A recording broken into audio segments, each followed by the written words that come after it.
Welcome, low ego action heroes. This is Debbie Levitt from Delta CX. We're a full service CX and UX agency, and welcome to a special Sunday edition of our micro lessons. If you've been following along, then you know that we've been doing a mountain of streams lately because people wanted to know more about observational research. If you are just tuning in now or a new subscriber to the channel, please find the micro lessons playlist, and you will be able to roll that back to the observational research planning and then all of the other sample research sessions we've done.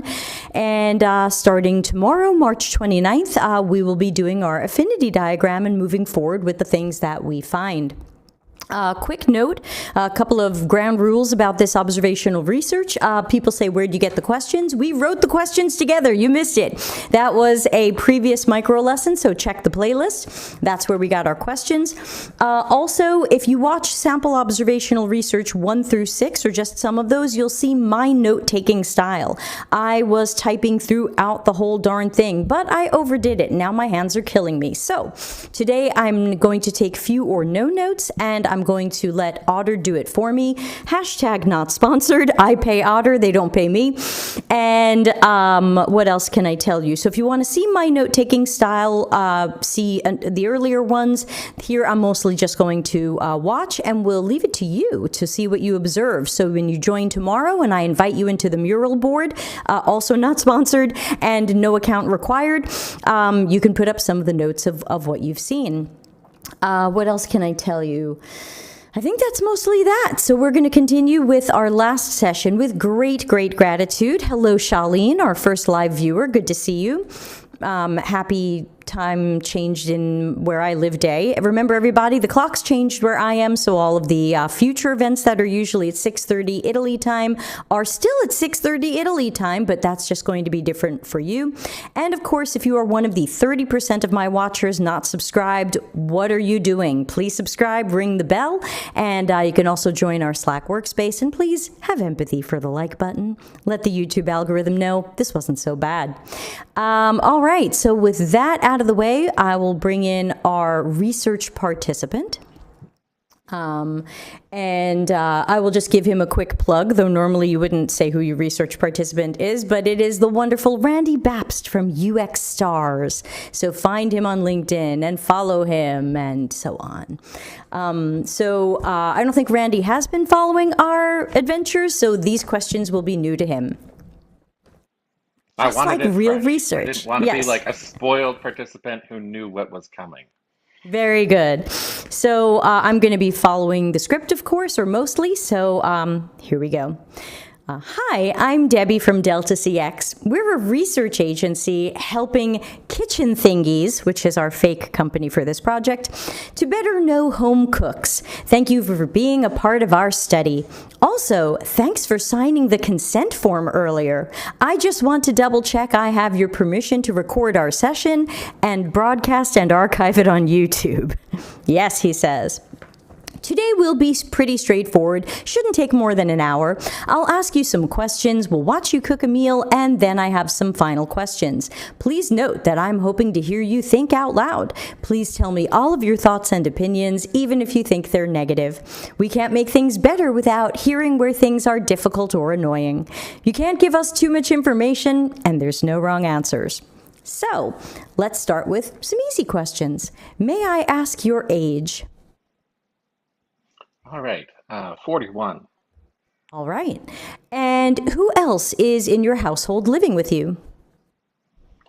Well, my wife is here, as well as my 3 young boys. Super. And my dog and my turtle. Your dog and your? Turtle. Turtle. Okay, very good. Yes. Do you tend to do a lot of the cooking of the meals? Oh, no. No. Not usually your job? Nope. Okay, so today's a special day. Yep. All right. When you do cook, do you tend to cook only for yourself, or are you cooking for others in the family?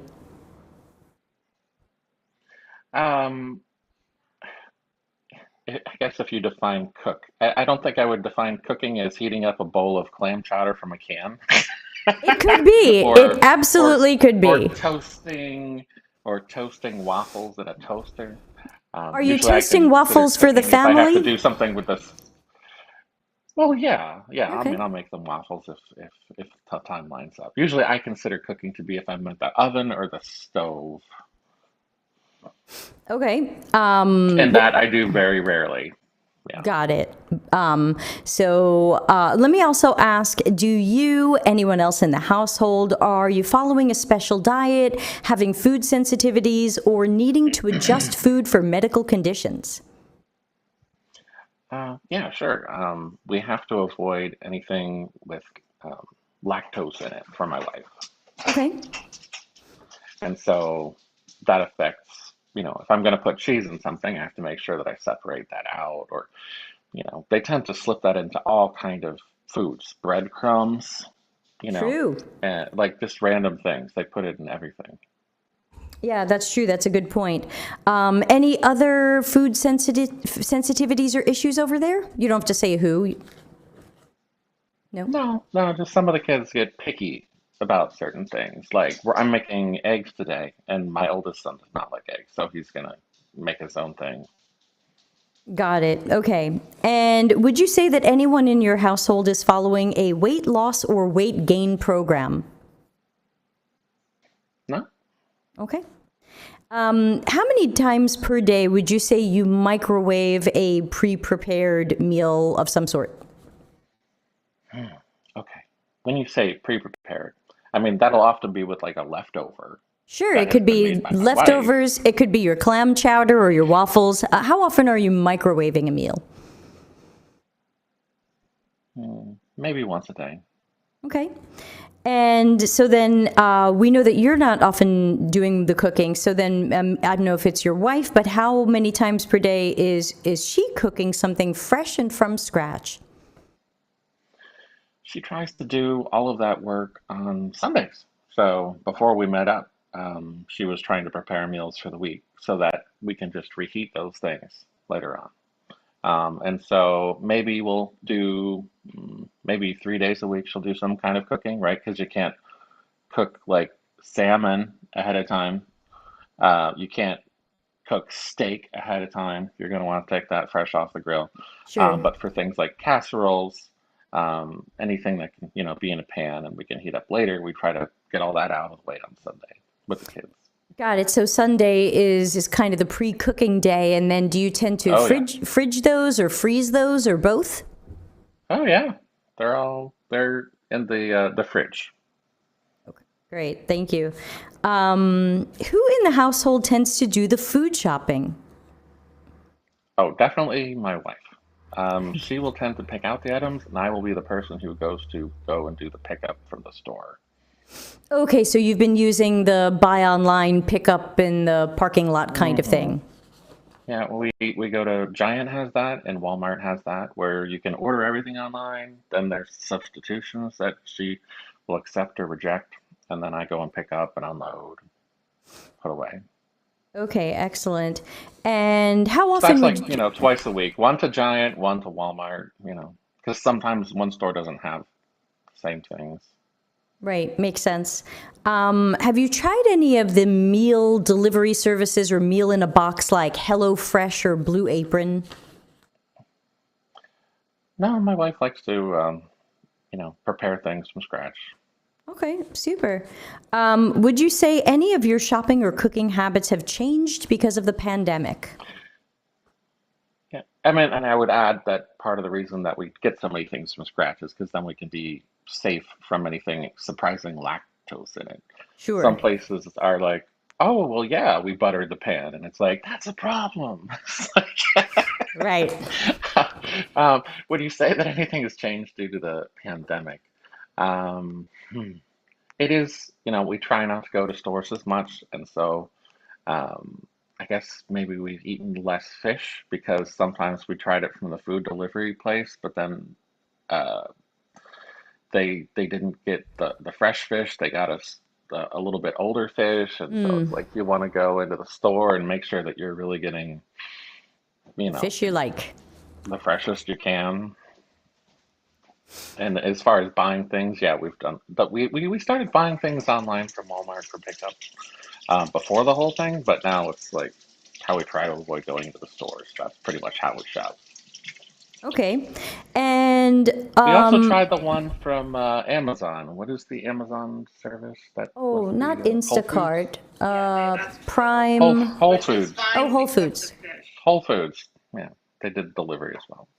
Got it. Because you must have Amazon Prime then for the free delivery. Yep. Hmm. Okay. Hmm. Would you say that you enjoy cooking?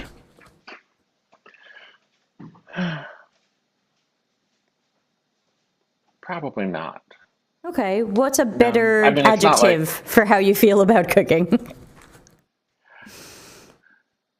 well, I mean, okay, the parts that it's like trying to time everything, right? Sometimes you're cooking more than one thing at once. That can be a little stressful because you're like, oh, I'm making the toast. Oh no, the eggs are burning. That's super, and so like, I don't like to do the multitasking, right?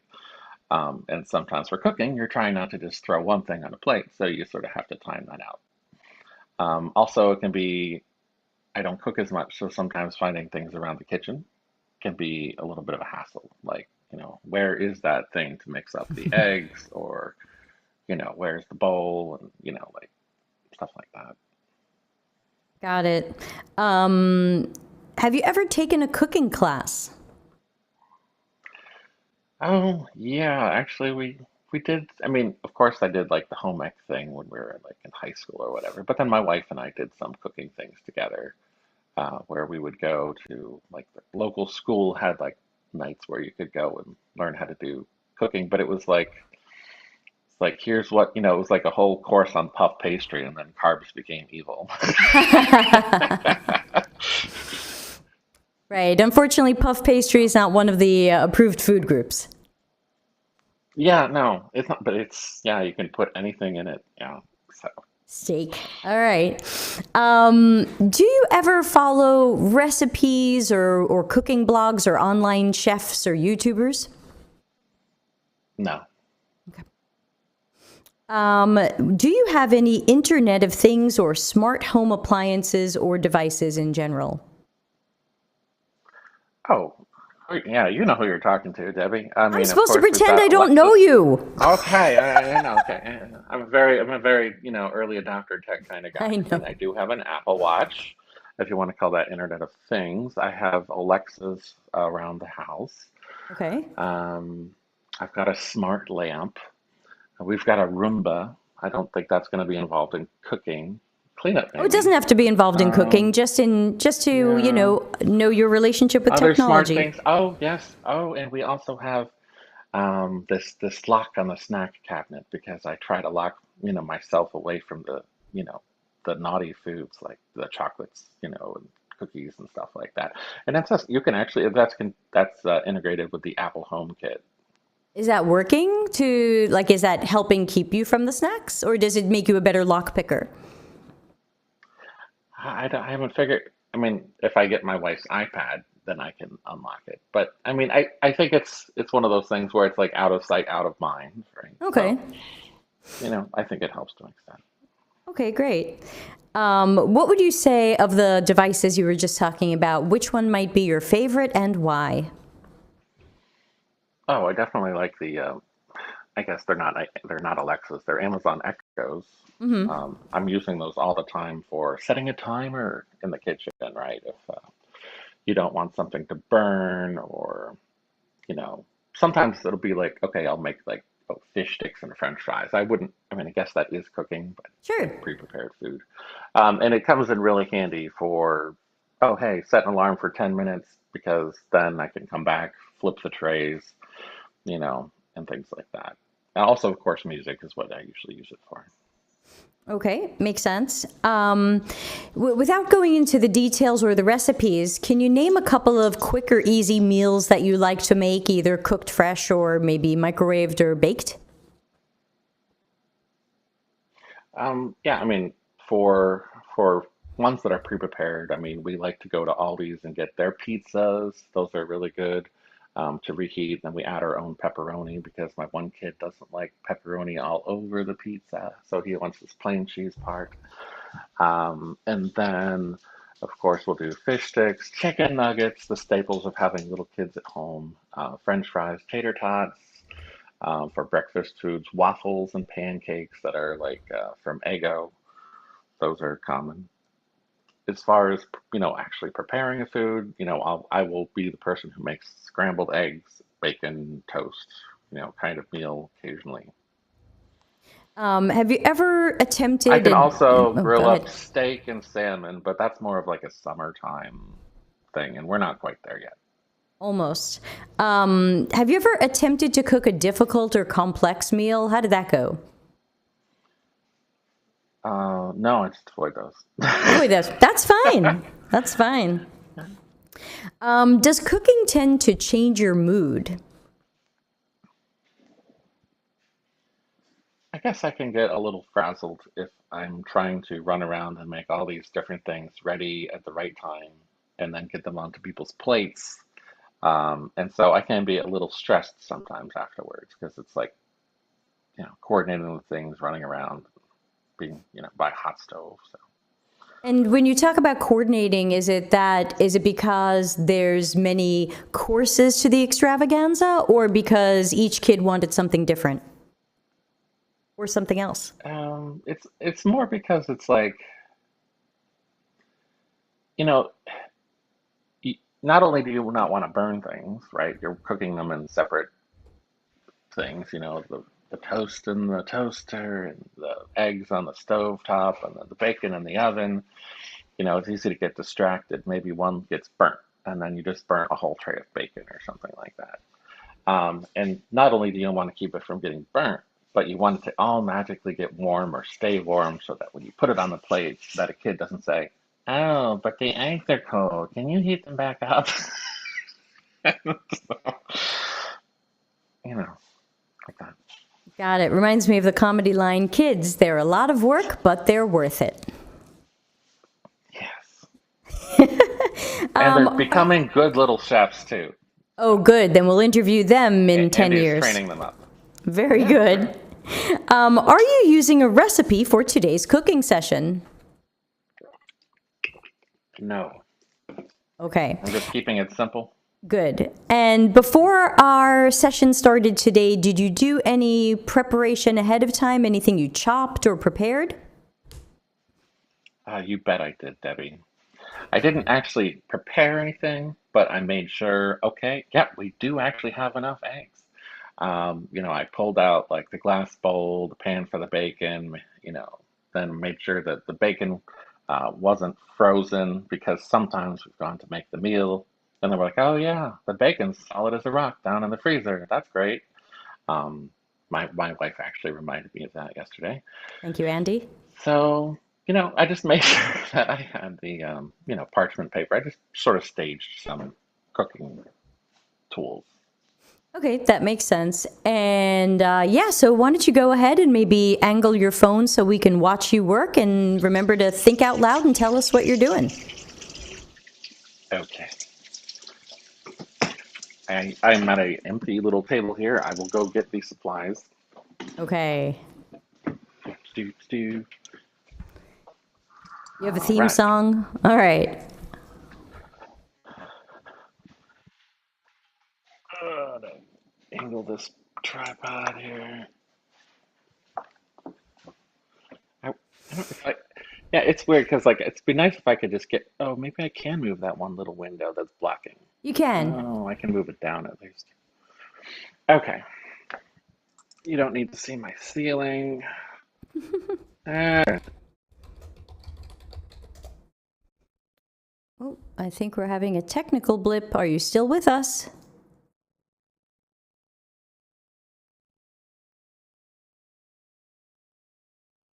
I think we are having a technical blip, so we're just going to wait for Randy to hopefully come back, just like we would in the real world. We wouldn't hang up on him. We would wait for him to come back. I'll also try back channeling him a chat message.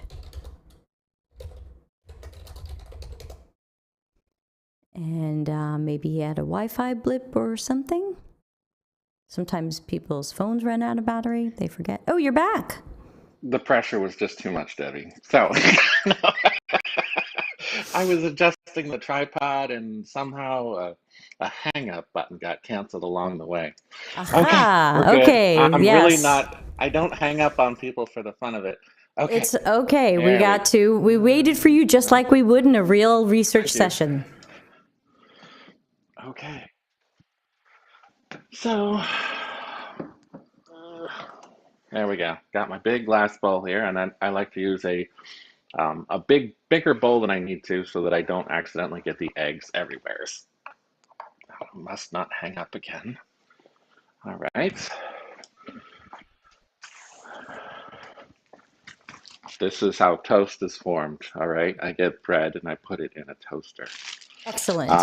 Now I'm going to put it in the toaster all laid out, but not turn it on yet, so that when I am ready, that it all is ready to go. And we have a nice, oh, you can't see it at that angle. We have a nice little, that's my fridge. Why can't I see it? Is that a toaster? Yeah, it's a toaster oven. Got it. How many It's people are got you two cooking racks. for? That was a lot of bread. Well, they're three hungry boys and they like their toast. Okay. You know, yeah, it's the biggest toaster oven we can find. It can fit a whole pizza in there. Ooh. All right, so I got six pieces in there. It's better to have one too many than okay. So the bread is all staged and ready to go in the toaster. Now the one that I'm most worried about, oh my gosh, the one that I'm most worried about is the bacon. I haven't done bacon this way before, so we'll see if I kill it. Um, I'm going to be cooking it in the oven today. Usually I microwave it, but my wife said it turns out better if I put it on a cookie sheet with parchment paper under it. Okay. Is So the oven preheated? bake. No, it's not. Yeah, no, I should do that. I should do that, but you're not supposed to. All right, bake. Convection bake or regular bake, dear? She says convection bake 450. That's my lovely assistant in the other room, whispering answers. And just a reminder to our viewers, normally I wouldn't say this to the participant. I am not taking any observational notes today. You've seen me do that 6 times now. This is your chance to practice your observational skills, and I think there's lots of great things here to observe. So this is your big chance. I'm resting my hands. Yeah, if you really want to see me struggle, tell me a more complicated recipe to try next time, Debbie. More complicated. I All right, said cook so something simple. You picked this. bacon. Well, I thought, toasting waffles would just be kind of boring. Uh, oh, here's the parchment paper. Parchment paper. It just amazes me it doesn't catch on fire in an oven, but it doesn't. So, It's coated that's with good. silicone. I don't know. It's just like the last thing you'd be like, hey, I'm going to put some paper in a really hot oven and it's going to go well. Like, it's just, but it works. Thin layer of silicone. I saw it, I think, on How It's Made. Good to know. Hasn't combusted on us yet. So yeah, I'm just gonna cook up all the bacon. This family's gonna go through it. Always shrinks down a lot. Do, do, do. We can't see you. Can you tell me more about what you're doing? Okay, I was just slicing open the bacon, Super. and yeah, see, you're gonna have to choose between you see me or what my hands are doing, I'm going to because I'm go tall for the and I'm standing up. process. Yeah, thank you. All right.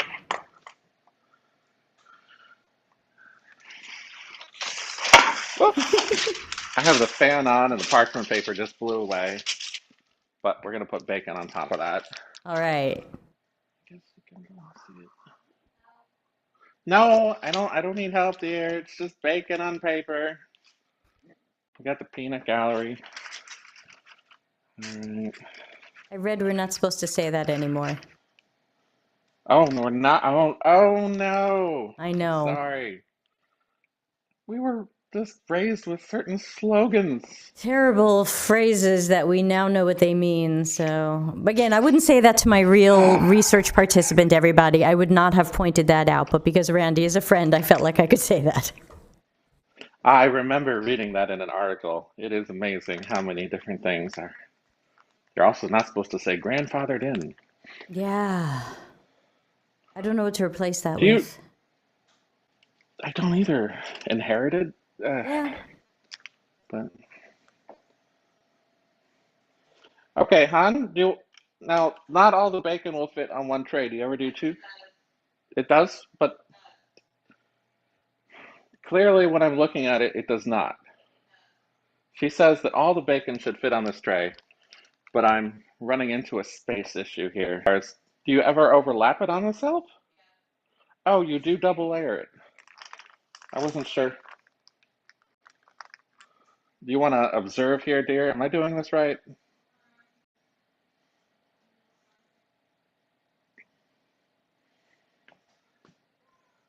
She's saying I can put layers of bacon on itself.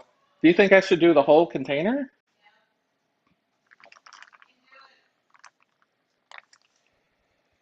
Okay.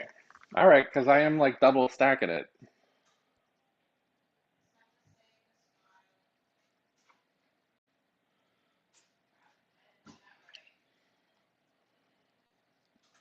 Did you start the oven? I did start the oven, Debbie.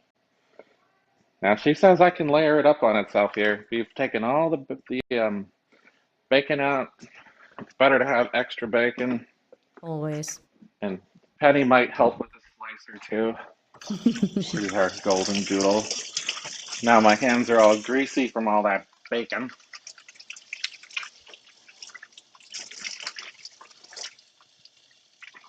So I'm washing my hands because, of course, raw meat and all that. We're cautious of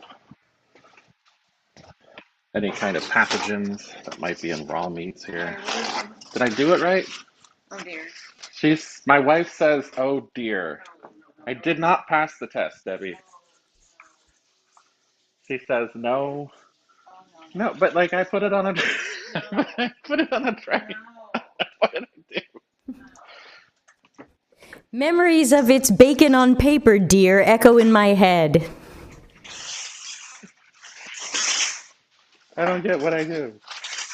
All right, I'm gonna start mixing up the eggs. All right. How many eggs are you making?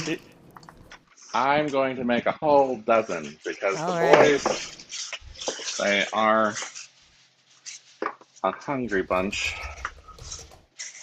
Oh, hey, you can actually see the bowl now. Um, so the thing that annoys me about eggs, and I know there's got to be a technique for this, I hate when you get that little piece of shell inside. So I don't know if there's kitchen devices to make eggs cracking similar, but I hate when you get that little impossible piece of shell accidentally in there, and then it just hides and runs away from you every time you try to get it back out of the bowl. Do you know what I'm talking about? Oh, yeah, it's like it knows you're looking for it. Yeah, you can't grab it. So that is the annoying thing about eggs. Other than that, it's pretty easy peasy. I can say that still, I hope. uh, so we're at 4 eggs here. Going good, no shells in there. I always end up making a little bit of a mess. I try to get it all in the bowl, but when I crack the eggs, it sometimes will drip a little bit down the side.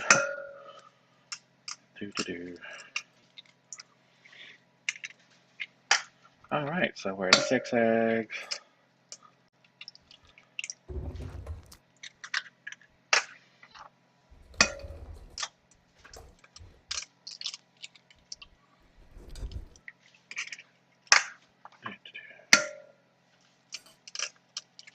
Yeah, I feel like a theme song should be playing or something. I don't know.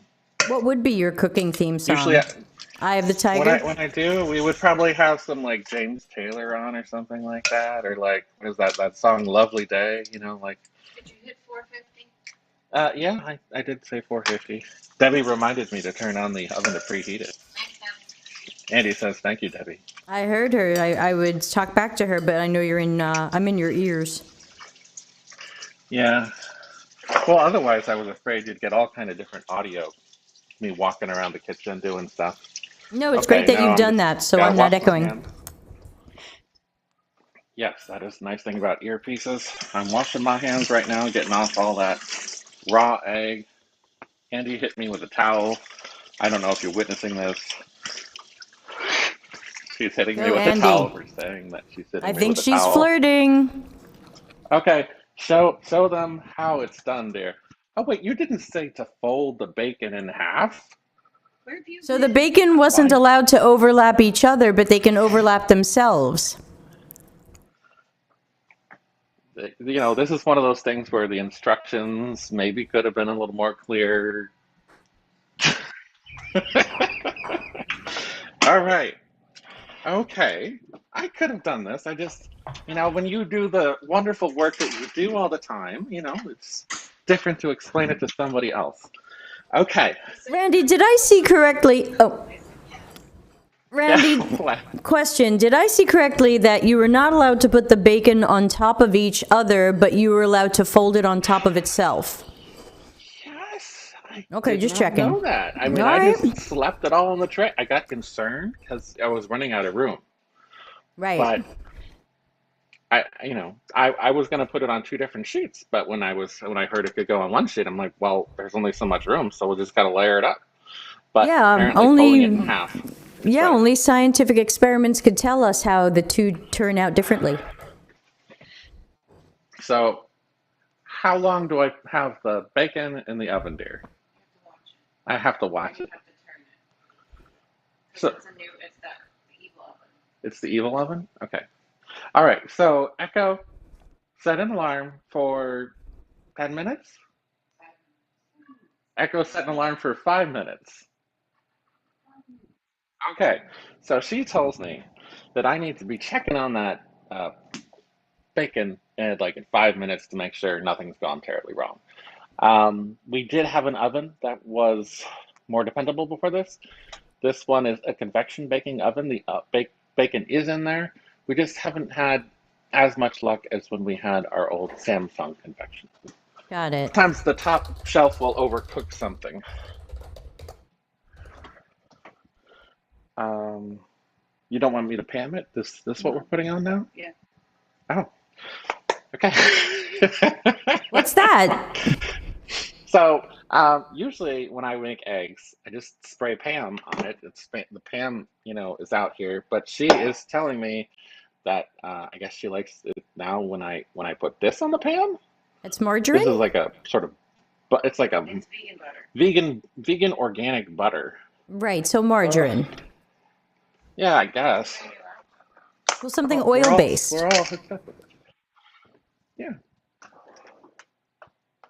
Uh, so I should heat the oven here because I hate when I'm looking at the knobs trying to make sure I get the one in the front because there have been times I turn on the wrong burner. Turned on the wrong burner. Darn it. Wait, I want the front right? Yes, turn to the left. Turn. Oh, okay. I gotta show No, this. turn it to the right again. I'll show Please Debbie turn your this. And tripod. We'll have a field day with the knobs here. All I don't right, know. Do you here we see go. where the knobs are, Debbie? Yeah, it looks like angle it down just a little bit. That knob looks like it's front right, and the left knob is back right. I guess. Then there's knobs over here. Right. This is like a 5 burner stove. And so what I was doing wrong is I turned it over here, and she's like, "No, no, you don't want to turn it that way. You want to turn it that way." Oh, that part And I see didn't know. this diagram down here is supposed to guide me. Is that because I that one guess I has failed to do. does that burner have like an inner ring and an outer ring? I think it does. Okay, that's usually the difference in those two turns. I washed your pot. Oh, there's water on the bottom of the pot. Uh, I was wondering what was sizzling and popping, and apparently she had just washed the pot and it was still wet. And so I was worried the bacon was about to like light up in the oven, but it was just water underneath our little pot.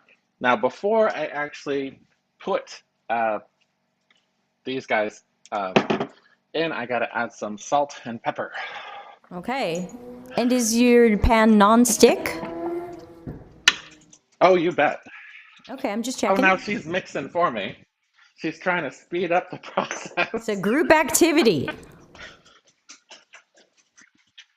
I can mix eggs. That's one of the things.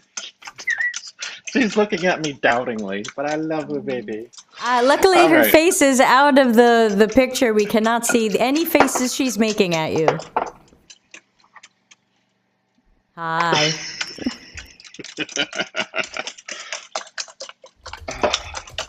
I can't. I got this. But I'll let you know if I need help there. We believe you. She's afraid to go away. She's like supervising me here.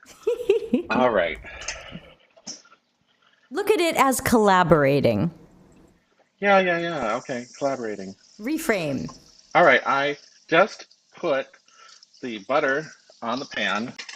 Now, what will get me sometimes is if you let the butter burn, then you're like, oh, great, I've got a hot pan. I'll turn it in. If you let the butter burn, then it's just like, well, that's no good, because what am I supposed to do? Wash off an extremely hot pan? All right, I just poured the eggs in there, trying to get Okay. every last drop. Can you angle the phone at us instead Yes, of at yes. your wife's disapproving face? Oh, sorry. Yeah, there we go. There you go. Uh, That's better. she is very supportive. She's the master of the kitchen here. You're a genius because I said Okay. disapproving. Yeah. All right. That We looks got like a wok. eggs on the stove. It's what she handed me. I guess it's a wok. Okay.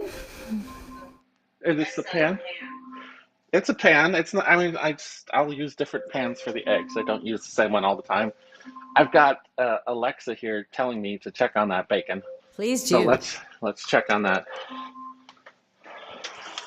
Okay, we are getting some good sizzling action. You mean you want me to take out the tray and turn over each piece of bacon? No, you gotta turn the tray around. Oh, just rotate the tray? Yes, Oh, because it's not even. Okay, so I gotta rotate the tray here because she says that the front part of the oven cooks a little differently than the back part of the oven, which defeats the concept of convection where you're supposed to have sort of an even thing. All I'm doing right now is rotating the pan 180 degrees.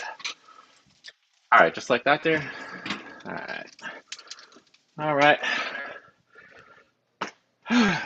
Here we go. Now the eggs are cooking right now.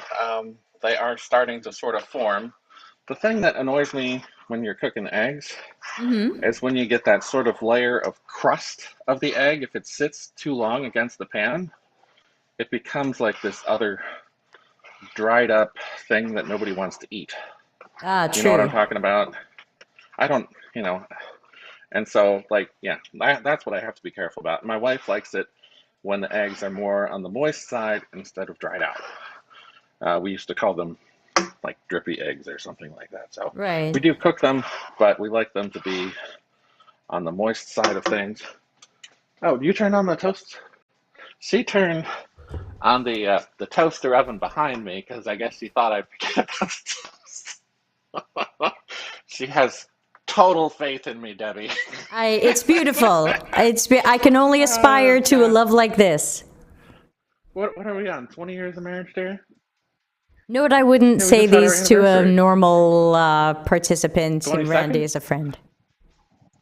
Yeah, we've been married for over 20 years, so yeah. That's beautiful. We know each other well. That's So beautiful. And you we seem to got like these each other. eggs. Thank you. Yes, we still do, even after quarantine. Yeah, she's a good That's quarantine true. buddy. We Good. don't drive each other nuts too much.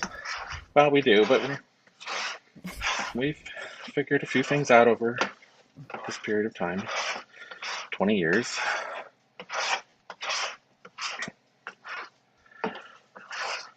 I tend to help out with other types of household chores, uh, where she is the master chef and pretty much always has been.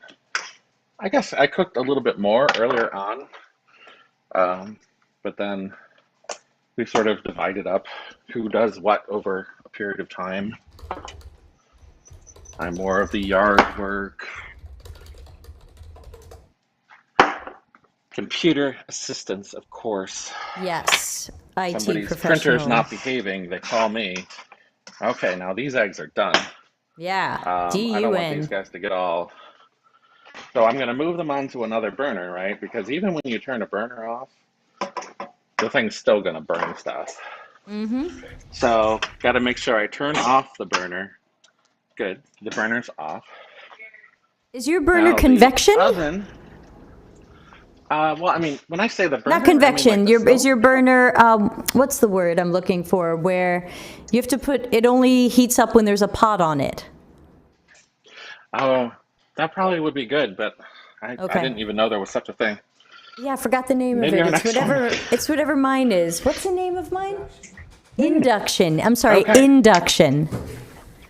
So we've got the eggs are looking Beautiful. good. Let's take a Yeah. look at that bacon. Make sure it's good. Here's the bacon, dear. You think I should do anything to it? No, it's done. You think that's done? It looks a little still. Okay, give it a minute or two. Okay. This is Randy, are you one of my left-handed or favorite uses. right-handed? Oh, I'm totally left-handed. Okay. Whoa! Phone just went down. Okay, okay. And so, here we go. I'm gonna say, Alexa. Oh no. Hey Echo. Hey Echo. Set an alarm for 1 minute. Oh, yeah, another one's going to go off in 10 seconds. But the bacon didn't look quite done for me. Nobody wants that. So the eggs are done. Um, they're still going to stay together in the pan, so hopefully they stay warm enough. The toaster is ticking away here. Let's take a look at the toast. Echo, stop. All right. Here we go. The toast is toasting. Maybe I should have just made toast, Debbie. All right. You went You big, know and I that sometimes. appreciate that. No, well, this is big for me. I know some people are like, "Ooh, scrambled eggs, fancy," but Considering you're the it sixth usually does person turn to out make pretty. eggs, Oh, hey, yeah, here we go. I'm not alone. You might have noticed that I called my digital assistant the wrong thing too, and that's because in some rooms I do have it respond to a different name, because otherwise, when somebody in the other room is saying something, all the digital assistants went off, just like do the thing the person's saying, right? And so in some rooms I have it say, oh, in some rooms it's Echo, and then in the other rooms it's Alexa, but then I get screwed up because I forget which one I'm talking to. But it is very handy for timers. Okay, that's looking a lot better. You think? Time? One more minute? Yeah. So see, the back ones are going to be more darn. Should want me to rotate it? Rotate it. Rotate the bacon again. Here we go. We don't want to lose all that bacon. won't you please save the bacon? Yeah. I mean, it's a good stovetop on the stove, but there just seems to be some unevenness in like cooking zones, which is really weird because there's a fan that blows the air all around. Uh, the last one we had seemed to be a lot better about that. Okay, so the bacon's almost done. Now Toast? the toast dinged. I better take the toast out, otherwise it's gonna be like crackers. Okay. Now, when I take toast out of the oven, I like to use a fork because I don't want to accidentally burn myself on the hot rack inside there. I know some folks they just go in and grab for it like my wife does. I'm going to be on the cautious side here. Oh, that looks pretty nice. Hopefully the kids don't say it's overdone. For a while, they wouldn't even eat crust on the outside of regular bread. So anything that just is a little different than the bread they want, they'll say is burnt. But I think that this will pass the test, at least for most of these loaves. I tend to stack it up on each other so that it can serve some of the heat so that it's all magically just the right temperature for everybody at the same time. Okay. All right. I'm going to go put it on the dining room table, which, you know what? I may as well show you. Sometimes we like to eat here. This is one of our cooking zones. Hey again, Eddie. I don't know. It's kind of like it's like a really easy, clean cooking area. Mm-hmm. She says it's called the breakfast table. It's like right in the kitchen. But then other times, um, we'll eat here, The which is like formal the dining dining room. room. Yeah, it's not overly formal or anything, but yeah, this is the separate dining room. We used to have a big kitchen table inside the actual kitchen itself, but when we had the kitchen redone, we redesigned that skinny little breakfast area. All right, I'm gonna take the bacon out there. Oh, you took it out. She's taking control. I can scoop each piece on. Let me do something, dear. Oh, she is saying she is committed to this now. All right, dear. Now we're supposed to think out loud. Is there anything that you're thinking but not saying out loud? I love you. Oh, Tell her that there was we very go. believable. Yeah. She says that was very believable. All right. All right. Cool. You think we should call the kids? I've got a few Okay, final Debbie. questions, but I don't want to keep the Yes, kids don't from worry. getting their eggs at the right temperature. And So no, please she serve it will up. she will. Okay. All right. I'll serve it up. Um. Well, do you want to give the kids each the amount of egg they want, or should I? What do you want to do? I'm Okay. just trying to be helpful to you. Okay. She says she is helpful, but She is. yeah, if you can And give the kids the amount of eggs that they want and serve it out, yeah, we then I just have can a few answer our last wrap-up question. questions. Yeah, just a few last All questions, right. and then I'll let you go because I know you wanted to go at the top of All the right. hour. I My gotta. Well, it's just that the food's ready now, Debbie. So all right, all right. That's the that's the way downside these of things go. We observational cook the cooking. food, and then we want to eat it. I know. I will try to keep you So as little as possible. So after you cook, do you ever take a picture of it or post it on social media? I used to, but then people started like shaming people for like posting the food that they cooked on like Facebook. I mean, when I Oh, first hopped on Facebook, I was that person. I'd be like, "Oh, I just made these burgers," and I was like, "Yeah, okay." But then everybody's like, "Oh, everybody's just posting their food." So, no, I don't typically do that. There is one more step that I will do with the food on my own plate that I forgot to do. I like to put out a piece of cheese on the plate so that I get the cheesy eggs. The kids aren't into those yet, so I don't mix it up for everybody. right, especially with the lactose issue. Do you have a I mean, if dream? we're doing some kind of holiday event like cookie baking, we'll take pictures of that to be like, oh, hey, festive, we made Christmas cookies. Kind of thing. Got it. Thanks. But yes, what did you say? Do you have a dream kitchen smart home appliance? Well, you saw that we had some dissatisfaction with our oven. I mean, it just should be taken for granted that you have consistent heat throughout the oven. I mean, when you see a dial and it says your oven is at 450, in your head, you think, oh, the whole oven's at 450. Like, it'd be nice if it was just honest with me. Right. Just a consistent cooking oven. Someday we'll replace this thing, and it can be. Yeah, you just have to look for reviews. That's not dreaming big. It's not like fancy, but they really do love our toaster. The toaster oven is the one I use the most. It's very versatile as far as heating up leftovers without them getting all rubbery, right? Some things we can't put in the microwave. And it's such a nice big microwave toaster. Let me show you another picture of it. It's just nice and it's simple and it's big. Mom, you forgot my water. Um, Oh, yeah. you know, it just has a dial on it. No electronic LEDs, anything to like, you know, Simple set timers knobs. or whatever. I just usually will toast, and I can see right inside of it so that I can tell if something's burning or done.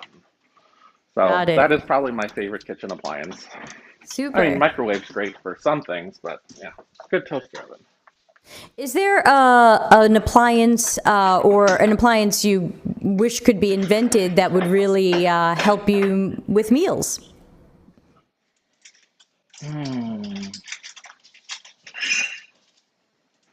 can't think of one. I mean, it is weird how like you have to know what thing is gonna be heated up well in a toaster oven versus what thing will be heated up in a microwave. And I think there's a possible opportunity there for saying that you have a device that either toasts or microwaves, and it can do so appropriately. You know what I mean? Like it'll some things just turn to rubber if you microwave them, and other things need to Luke is stay saying more they crispy. taste good. Luke says that my eggs taste good, so we have been successful. Thank you, Luke, and happy birthday. And my last question is, if you had a magic wand and could improve anything about cooking or meal preparation, what would you change? Mm.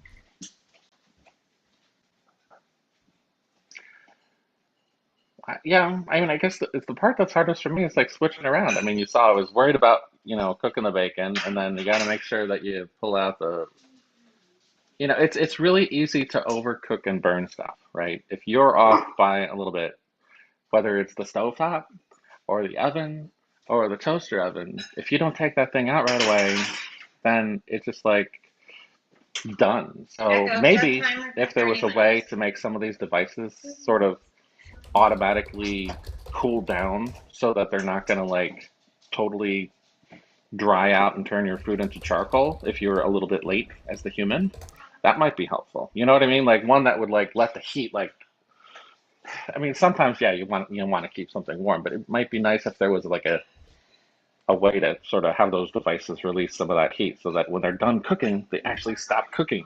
Because all these heating devices, they don't really stop cooking even if you turn them off. They're still Sure. going to dry up everything. Sure, that makes sense. So since I want to let you go and thank you again, that's our time together. Thanks for being a part of our study. It was great to learn more about All how right. you tend to cook meals at home. My assistant will email you in the next few days to get you your $100 Kitchen Thingies gift card, which doesn't exist. Do you have any last questions for me? Uh, no, that's all right. It was good. Happy to meet folks out here. Make sure you check out uxstars.com. See you Please online. do. Find him on See you, LinkedIn. Debbie. Randy, I'm going to take you off the screen. Thank you again, and see you soon. All right.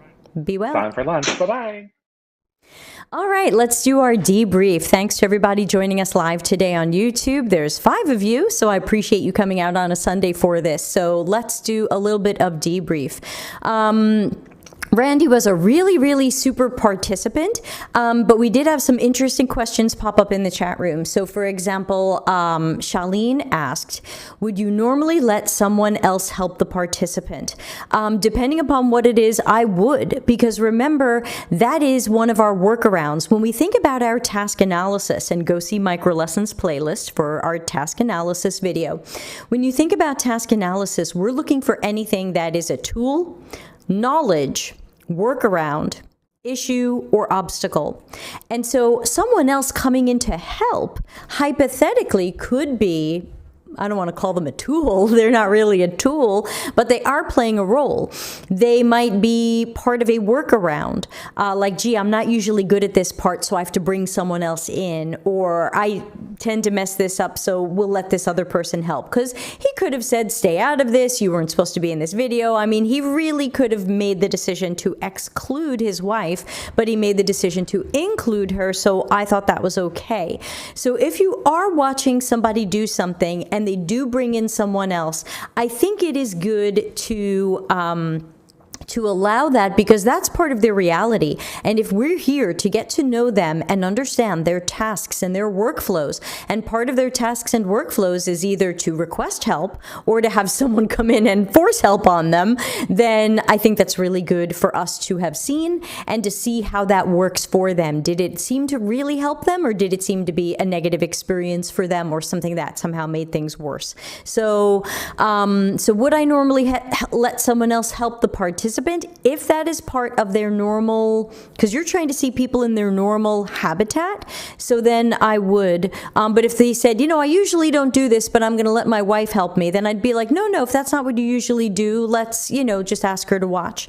But we also learned that he almost never cooks. He is a waffle toaster. He is a microwaver. He really does almost none of the cooking at his home. So he really just did that for us. And of course, we thank him again for that. So this was, he might not even be he might be somebody we might have screened out because he is not a main cook in his house, or we could have screened in for, let's meet some of the people who really aren't the cooks in their house and what happens when they try to be the cooks in their house.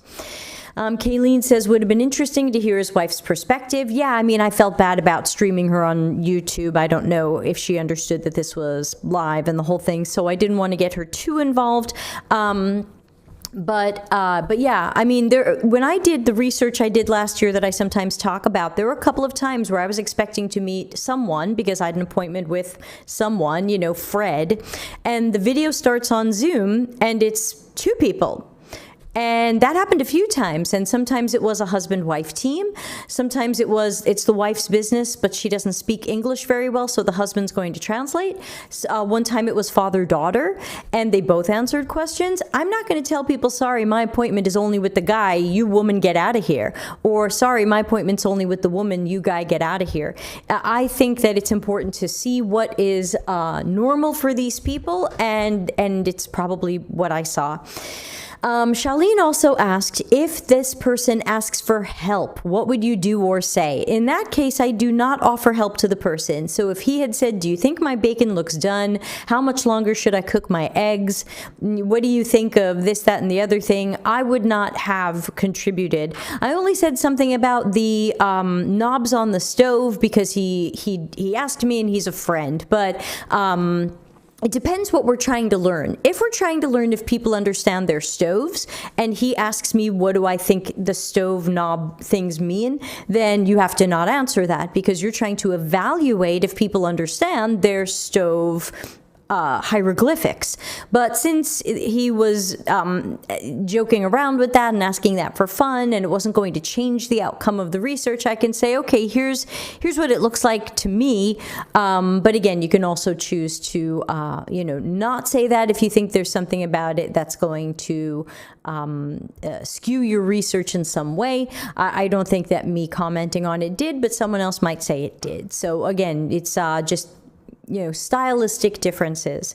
But again, we weren't specifically, there was nothing in our research goals that said, let's see if people understand how their stove is mapped out. So I felt like since he was showing it to me, I would say something. Let's see. Krishna says, if the person assisting takes up the questions themselves, would it be better to let the person carry on with their perspective? Right. So if I had started, so the wife couldn't hear me because Randy had me in his AirPods or earbuds, and if she could hear me and if she started answering for things, I would probably also try to ask him as well. Like, she might say, well, next I'm going to do this, and I might say, well, Randy, what are you going to do right now, or what would you do if your wife weren't here? Now we're moving away from some observational research a little bit there, because we're asking people to self-report or guess or predict or tell us their habits. Not as good as watching someone. But again, if the reality is that she does almost all the cooking at home, and so it would have been better to really have watched her. But it's interesting to watch him as the person who is generally not the cook. So I think, when I've interviewed like a husband-wife team or a father-daughter team, if one person seems to be answering more of the questions, sometimes I'll specifically cue the other person, especially if I see the other person making faces. So like when I asked some questions last year and the daughter said something and the father kind of looked at her, I said, oh, Fred, do you have something you want to add to that? And he'll go, yeah. And so sometimes just trying to read people a little bit and see how they're reacting to what the other person says. But if they seem to be nodding, you can still prompt them and say, do you have something you want to add to what she said? And maybe they say, no, that's fine. Or they say, yeah, I do want to say something. So I think when you have accidentally or on purpose, like a team of people who work together in that sense, husband, wife, father, daughter, whatever it might be, it's good to try to prompt both people, but she couldn't hear me, and I hadn't specifically warmed her up for the idea that we were broadcasting this, so I really didn't want to get her involved. But when these are private interviews and they're not going to be broadcasted, I try to get both people involved more equally, unless one doesn't speak English very well and the other's acting more of a translator. Let's talk a little bit about how some of the things we saw would play into a task analysis. So remember, for our task analysis, we're usually thinking about tools, knowledge, workarounds, issues, and obstacles, and how we can improve for those, and how we can design for those, and how we can optimize those later. So when I think about what we just saw, I think about some of the knowledge that Randy mentioned. He talked about knowing what heats up better in the toaster oven and what heats up better in a microwave. That's knowledge. You can't assume somebody knows that. That's probably stuff he learned the hard way. It's not like he read a book on when to microwave things and when to put them in the toaster oven. He learned the hard way, and now he has that knowledge. He has to use that knowledge to make decisions, maybe not about this meal, but about heating things up later, whether it's leftovers or frozen meals. So, or defrosted meals or takeout or whatever it is. So remember, that's a good example for your task analysis of when we're going to bump into knowledge and someone's lack of knowledge. Let's see, what else did I mention?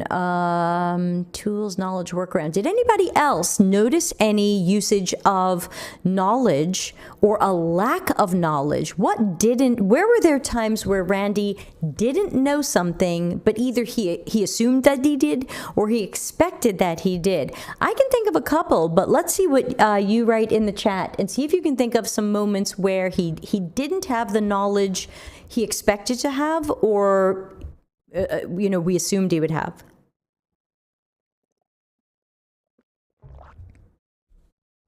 While I'm waiting for that, Kayleen says, can you talk more about how asking the question, what would you do, is a prediction and not an observation? Yes, it is a prediction. It depends. So if I say to someone, what do you normally do here? I am asking them to explain to me their habit, their typical thing. So I can say to Kayleen, when Kayleen takes out her Chinese sauce, I can say, what do you tend to do now? And because she has a habit, she'll tell me about that habit. Well, now I tend to measure out this amount of sauce and I add it to the tomatoes or whatever she did. I'm not asking her to predict the future about the sauce. I'm asking her to explain a common thing she's done before. So I think if you're asking someone to explain a common thing they've done before, it's not the same as asking them to predict the future. Let's see. Kayleen says, I joined late. I'll have to rewatch. Charlene says, I think about the bacon. Yes, I would say the bacon. Let's talk about that too. Kayleen, does that help? Does that make sense about the difference between what would you do can be a question asked about a habit or a recurring task that people tend to do the same way versus what would you do in the future with this unknown thing? Let's see. Krishna says, beating the eggs. Kayleen says, I ask this when my participants stop talking. Yeah, when they stop talking, I tend to ask them a present tense question. What would you do is technically the conditional tense. So I will say, what are you doing right now? Or tell me what you're thinking about. Or what are you looking for? So grammatically, I will tend to use a present tense or a present progressive tense like a gerund. So what are you doing? What are you looking for? What are you what step are you working on right now? I guess these are all present progressives, less than present tense. Rather than what would you do right now. So I might bring up a what would question if someone says like, sometimes I do this, but sometimes I do this, but today I'm going to do this. And I might say, well, what are some other habits you tend to have here? What's, sometimes you do this, but what's the other thing you sometimes do? Now, again, at that point, they are reporting about themselves, and people don't always report about themselves accurately. It's always more accurate to observe them doing it, but there are just times where we have to settle for asking people to describe it to us, knowing that they might miss steps, knowing that they might leave out workarounds, but it's still filling in some information that we didn't have before. So thinking about some of the knowledge that Randy didn't have, it was, how does his wife prefer that bacon be placed on the tray? So he just thought, if I put bacon on the tray, I can bake it. And I don't think he's wrong, but it would happen to be that there was a preference in the household for how the bacon be placed on the tray for it to be baked, I guess, more evenly, more flavorfully. We don't totally know. We only know that his wife thought his bacon placement was not correct and came in to change it and didn't even move the bacon around. Here's an observation. She didn't move his bacon around. She decided to start over. Like, she pressed reset on it. She ripped off a new piece of parchment paper. She put it down and she replaced all of his bacon. Now, that's an interesting observation versus I'm just going to repair what's been done. I don't like the bacon placement. I'll move a few things around. She wanted to start over. And I think that's just an interesting vibe, dynamic. It could be her taking more ownership of the process. Again, I'm not a psychologist, so I don't want to read into it too much. But I thought it was an interesting moment and an interesting dynamic, and one I would have made a note of if my hand didn't hurt so much. So anything else you all noticed? Any questions? Anything you can think of that was also knowledge he had to have? Even the how many eggs his children will want to eat, the temperature his children will want the eggs. These technically are knowledge he needs to have for his meal to be successful for him, for his standards. He will want to know how many eggs will they eat. What temperature do people like his eggs? Oh yeah, I have to put the piece of cheese on my eggs because I can't put it on other people's eggs. So some of these things are knowledge, and some of them seem so obvious we don't think about it, but task analysis trains us to really see these more granular moments and to think about the tools, knowledge, and workarounds. He even said, sometimes I cook bacon, sometimes I cook these eggs in a different pan. Now, I didn't chase that. It didn't seem tremendously important for this particular project. If we wanted to know about how people cook eggs in pans, then I chased that. This is more general fake research about people home cooking, but why that pan versus another pan? Someone has to have the knowledge of which of the many pans is the right pan. We had someone cooked and they were worried that they had picked a pan that was too small and their stuff was going to boil over. I think that was Julia. Julia picked a pan that was too small because she thought it would fit nicely on the burner, and then she got surprised or not that surprised. She said, yeah, then it usually boils over, and it did. So even choosing a pan requires knowledge of which is the best pan for the job. That's why a task analysis can get incredibly detailed, but it's also why it can be an amazing problem finder and opportunity finder when you start saying, What kinds of things can our company do here to optimize and improve people's processes? How can we remove all of these friction points? Because every tool, knowledge, workaround, issue, and obstacle is one of those friction points. It could be a pain point. Is this making more sense, especially for people who are newer to task analysis? See the task analysis video in the micro lessons playlist. Any other questions, comments, or thoughts on how an observation like this might play into the work that's coming next for all of us? Like starting tomorrow, we'll be doing our affinity diagram to see if there's commonalities across our 8 participants. And then eventually we will do our task analysis and then our task optimization. Any questions or thoughts before I let everybody go on this lovely Sunday?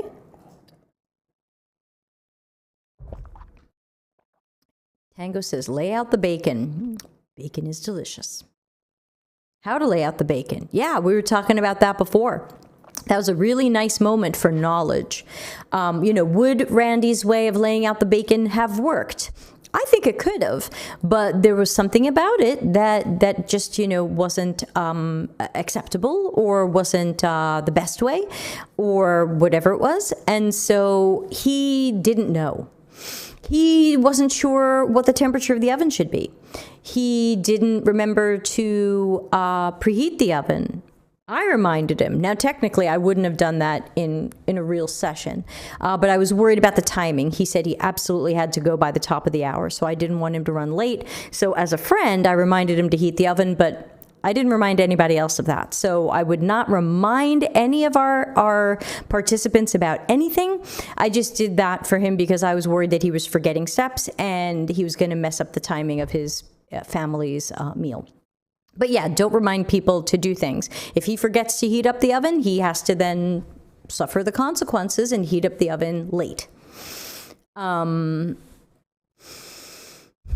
Reminds me of Carousel of Progress, where they talk to the oven and the oven starts heating up. Where is that? We don't have smart ovens yet, do we? Well, they probably exist, but none of us can afford them. Any other thoughts, questions, things?